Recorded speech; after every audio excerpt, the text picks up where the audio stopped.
Hai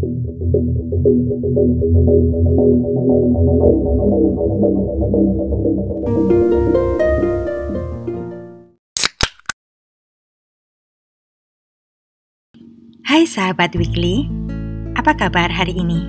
Semoga semua baik-baik saja ya. Kasus kali ini berasal dari benua Australia, tepatnya di kota Sydney. Membahas tentang sepasang sahabat Camilla dan Rene. Camilla mencintai Rene, namun karena terlalu posesif, Rene memutuskan hubungan persahabatan di antara mereka. Demi mendapatkan kembali cinta terlarang masa SMA-nya, Camilla kemudian menciptakan sosok imajinasi untuk mengelabui Rene sehingga gadis itu bisa kembali dalam pelukannya. Sayangnya, tindakan tak bertanggung jawab yang dilakukan Camilla malah membuahkan sebuah tragedi tragis saat Rene yang dicintai berakhir di sebuah tebing di timur kota Sydney.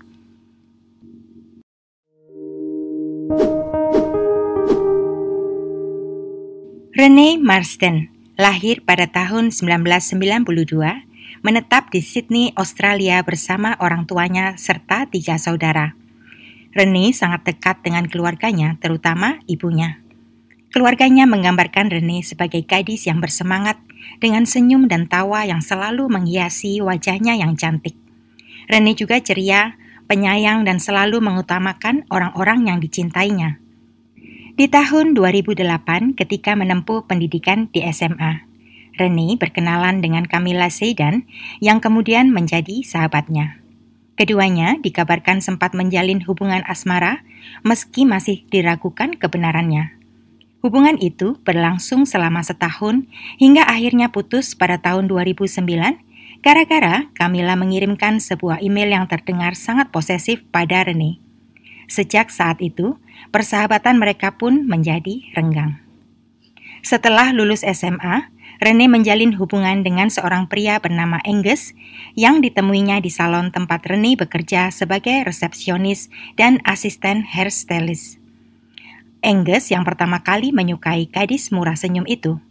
Hingga akhirnya, Angus memberanikan diri mendekati Rene dan sejak itu keduanya menjadi kekasih yang tak terpisahkan. 2 tahun hubungan keduanya berjalan ke arah yang lebih serius. Mereka bahkan sudah membicarakan pernikahan dan rencana soal memiliki anak. Namun, suatu hari Rene secara tak sengaja membaca sebuah SMS Angus kepada temannya yang mengatakan bahwa dia hanya memanfaatkan Rene dan bisa memutuskan gadis itu kapan saja. Rene patah hati. Dia segera putus dari Angus dan menghapus semua mimpi masa depan bersama pria itu. Saat itu, Rene yang sangat dekat dengan ibunya menceritakan betapa hancurnya hati Rene akibat Angus. Hingga suatu hari, tak lama setelah putus dari Angus, Rene bercerita pada ibunya dia sedang dekat dengan seorang pria bernama Braden Spiteri. Camilla, teman SMA-nya, yang mengenalkan Braden padanya. Pria itu adalah mantan kekasih Camilla. Kepada ibunya, Rene mengatakan bahwa Camilla sudah memberi lampu hijau bila Rene memang mau berhubungan dengan mantannya. Dan sejak mengenal Braden, hubungan Camilla dan Rene yang sempat renggang membaik. Braden Spiteri mengaku berasal dari keluarga mapan yang memiliki usaha konstruksi. Braden yang berusia 23 tahun itu adalah lulusan sekolah bergengsi. Kepada Rene, dia mengatakan suatu hari nanti akan mewarisi usaha ayahnya yang bernilai miliaran dolar. Pada akhir tahun 2011, setelah beberapa saat berkirim pesan, Braden mengakui perasaannya pada Rene dan mengajaknya menjalin hubungan sebagai sepasang kekasih. Tentu saja Rene menerima Braden, meskipun belum pernah bertemu langsung dan hanya berkomunikasi lewat pesan singkat. Rene sangat menyukai Braden. Pria itu sudah sering mengirim foto-foto dirinya pada Rene. Kepada keluarganya, Rene juga mengatakan bahwa Braden memiliki semua kriteria yang disukainya dalam seorang pria, dan Rene sangat bahagia bisa mengenal Braden. Saat itu, ibunya merasa skeptis, karena setiap kali Rene mengajak Braden bertemu, pria itu selalu saja beralasan. Namun, bagi keluarganya yang terpenting adalah melihat Rene bahagia dan bangkit kembali setelah dikecewakan oleh Angus, sehingga segala kecurigaan yang timbul tidak terlalu dipedulikan.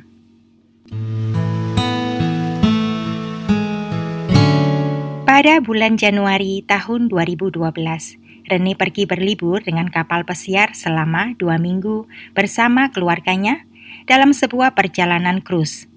Selama 2 minggu itu, Rene tidak mendapat signal ponsel sehingga tidak mendengar kabar dari Braden. Meski demikian, Rene dan keluarganya sangat menikmati liburan mereka dan bersenang-senang sepanjang perjalanan.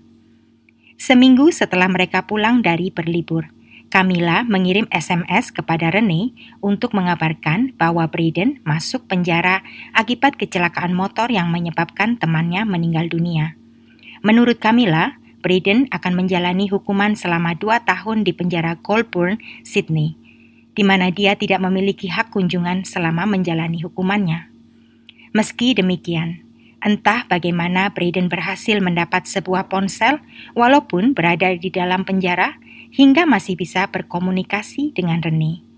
Hubungan keduanya pun terus berlanjut meski semakin sulit bagi Rene untuk bertemu kekasih online-nya, namun dia tidak peduli. Rene sudah terlanjur mencintai Braden.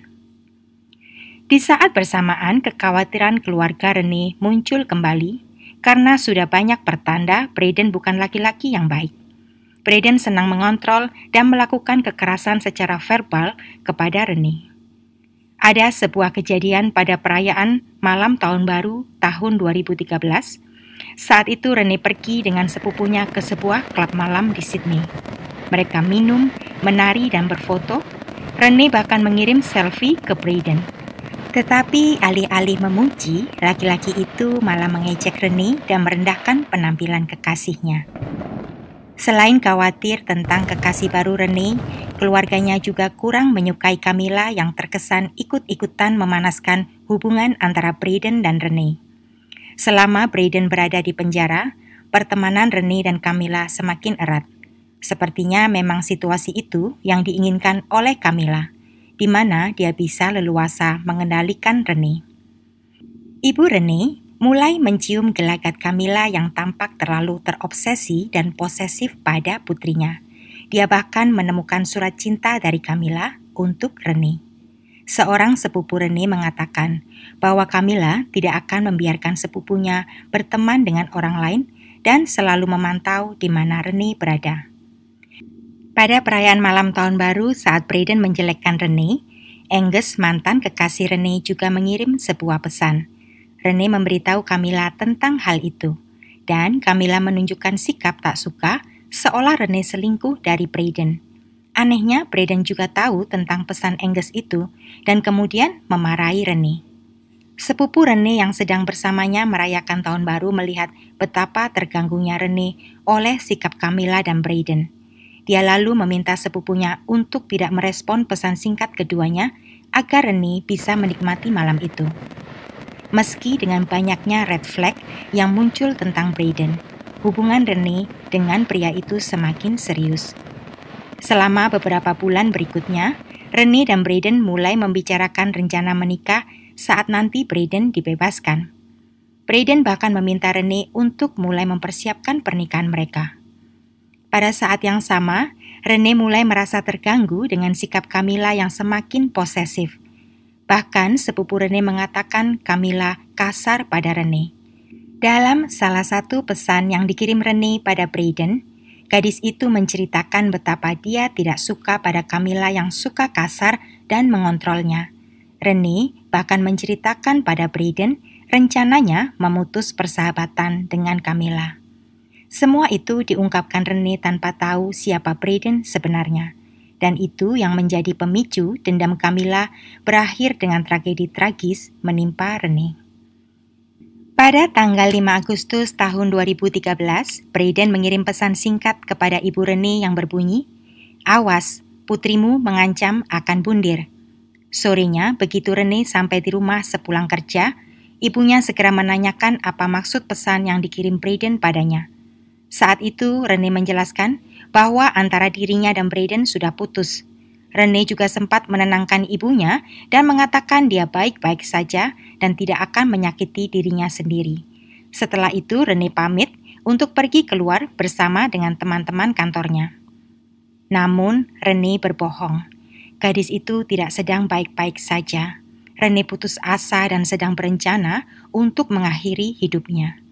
Pada pukul 4:45 sore, Rene mengirim sebuah SMS pada ibunya berisi, "Please forgive me." Ibunya panik. Dia berusaha menelpon putrinya namun tidak ada jawaban. Ibunya lalu menelpon Camilla dan menanyakan apakah Rene mengirim kabar padanya. Camilla menjawab ya. Rene mengatakan dia mencintai Camilla dan menyesal. Camilla bersama ibu Rene segera pergi mencari Rene. Camilla membawa ibu Rene ke sebuah rumah dekat McDonald yang katanya rumah dari adik Braden. Namun, ketika tidak ditemukan mobil Rene di sana, mereka kemudian pergi. Saat itu, polisi sudah menerima laporan tentang Rene. Pencarian di sekitar Sydney segera dilakukan. Sekitar pukul 9:30 malam, polisi akhirnya berhasil menemukan mobil Rene di Watson Bay di area yang disebut The Gap. Mendengar kabar dari polisi, kedua orang tua Rene segera menuju Watson Bay. Di sana mereka melihat sepasang sepatu flat warna hitam milik putri mereka, Rene. Setelah mendapat kepastian dari ayah dan ibu Rene, polisi pun menghentikan pencarian dan segera melokalisir area itu. Mereka meminta keluarga Rene untuk pulang saja. Saat itu ayah dan ibu Rene datang ke lokasi bersama beberapa kerabat, termasuk Camilla. Polisi tetap melanjutkan menelusuri area Watson Bay, sayangnya berakhir tanpa hasil. Namun mereka menemukan rekaman CCTV Rene tepat sebelum gadis itu meninggal dunia. Rekaman CCTV itu tidak dipublikasikan oleh pihak berwenang, namun ibu Rene melihatnya dan menceritakan apa yang dilihatnya. Saat itu Rene tampak berjalan di jalan setapak, lalu melompati pagar, mengintip dari pinggiran, kemudian melihat ponselnya. Diduga saat itulah Rene mengirim 3 pesan terakhir untuk ibunya, Camilla, dan Braden. Diyakini setelah itu Rene melemparkan ponselnya ke dalam air dan kemudian dia menghilang dari sorotan video CCTV. Rene Marsden dinyatakan meninggal dunia akibat bundir meski tidak pernah ditemukan.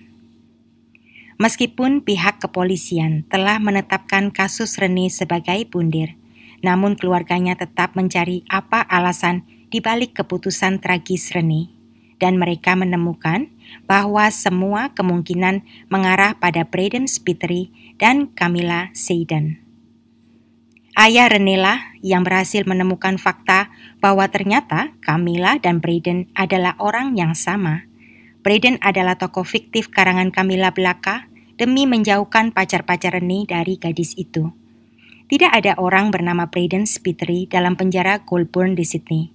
Semua penemuan itu dikirim kepada pihak kepolisian dan mereka pun menarik kesimpulan yang sama bahwa Camilla dan Braden adalah orang yang sama.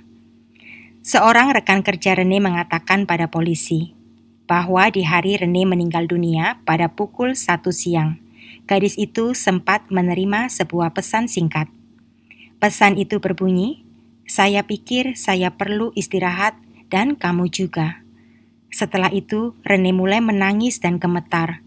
Rene lalu pulang lebih awal karena tak kuat menahan kesedihan. Pada pukul 2:44 siang, Rene diketahui menelpon penjara Goulburn dan kemungkinan besar saat itulah gadis itu mengetahui bahwa tidak ada seseorang bernama Braden Spiteri di sana. Saat polisi menggeledah rumah Camilla Seiden, ditemukan beberapa ponsel, namun tidak ada ponsel Braden di antaranya. Meski demikian, mereka menemukan foto seorang pria yang menurut Camilla adalah Braden. Namun, di kemudian hari, polisi menemukan identitas asli pria bernama Cameron itu. Cameron tidak mengenal Camilla ataupun Rene. Seingat Cameron, dia pernah berfoto bersama Camilla secara random saat mengunjungi sebuah klub. Pada akhirnya, Camilla Seiden mengakui selama ini dialah Braden Spiteri. Tetapi Camilla mengaku hal itu dilakukannya atas kesepakatan dengan Rene demi menyembunyikan hubungan asmara terlarang mereka yang pasti tidak akan disetujui keluarga. Pernyataan Camilla itu ditolak mentah-mentah oleh ibu Rene dan keluarganya. Menurut ibunya, Rene tahu betul keluarganya sangat open-minded, sehingga seandainya memang Rene mencintai Camilla, dia tidak perlu menutupi perasaannya dengan sebuah drama konyol karena Rene pasti tahu keluarganya akan menerima hubungan mereka apa adanya. Karena alasan itu, keluarga Rene menganggap Camilla Sayden hanya mencari-cari alasan dengan karangan kosong. Apa yang dilakukan Camilla pada Rene dikenal dengan sebutan catfishing. Sayangnya di Australia catfishing tidak dianggap melanggar hukum, sehingga Camilla pun melenggang bebas setelah apa yang dilakukannya berakibat fatal pada Rene. Sampai saat ini, ayah dan ibu Rene masih terus memperjuangkan keadilan bagi putri mereka. Mereka juga terus berkampanye untuk menjadikan tindakan catfishing diakui sebagai kejahatan di Australia hingga korbannya dapat dilindungi oleh hukum. Sekian kisah weekly kali ini. See you in the next case. Terima kasih.